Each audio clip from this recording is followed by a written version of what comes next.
there are reasons why people don't feel good about themselves. Right. And just as an example, if a woman's having a problem based on how she's being perceived, what are some of the things you would do? Like you said, art therapy, okay? Yeah. Just give me an example, maybe if somebody drew something and how you can interpret that. And well, we try to look at the person's frame of reference.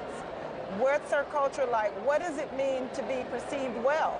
So that you can help her determine what does it mean when someone else, what does it mean to you when someone doesn't see you that way?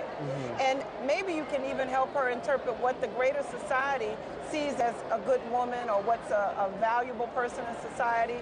You will see in the drawings whether or not there's always something related to colors that relate to anger. Of course, everybody knows about red and rage and violence and those things, but sometimes women depict things from their childhood, and that's a good place to start.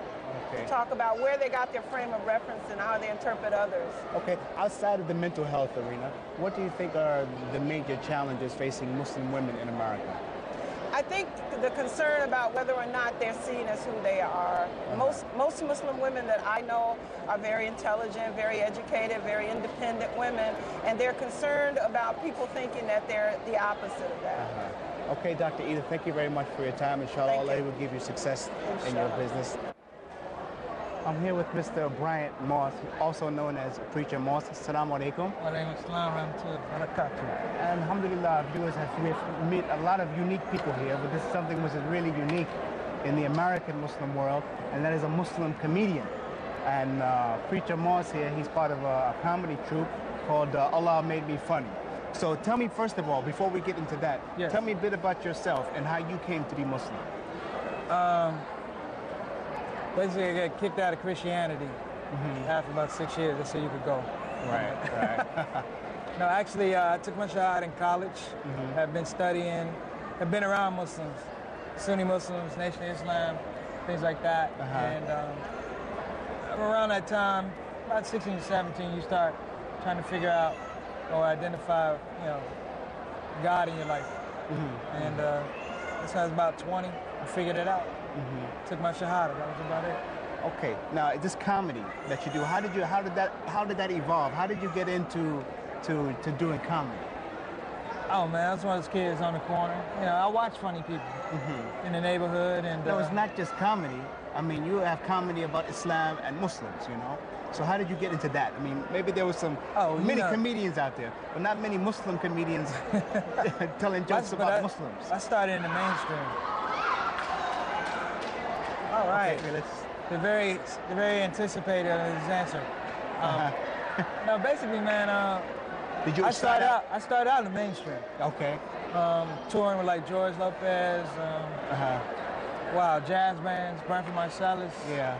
Gil Scott Heron, guys like that. And was Muslim then. And had been around Muslims. And this project is really a crossover project. Because on one level, the goal was really to get Muslims together. And if we can do that, then, I felt like we could be a lot more effective with non-Muslims. And this tour has actually started in the mainstream.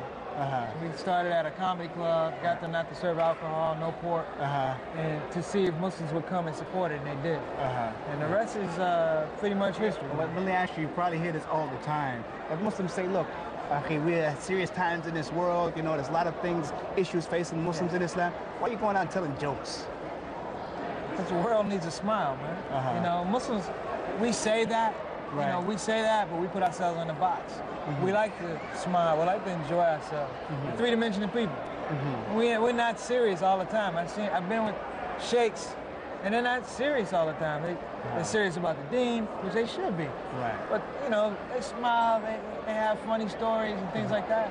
And, the thing with Allah Made Me Funny is that, in doing this project, we've really been able to show Muslims, or allow Muslims to show themselves as three-dimensional people. So let me ask you, what are some of the things you talk about in your act? You gotta come to the show.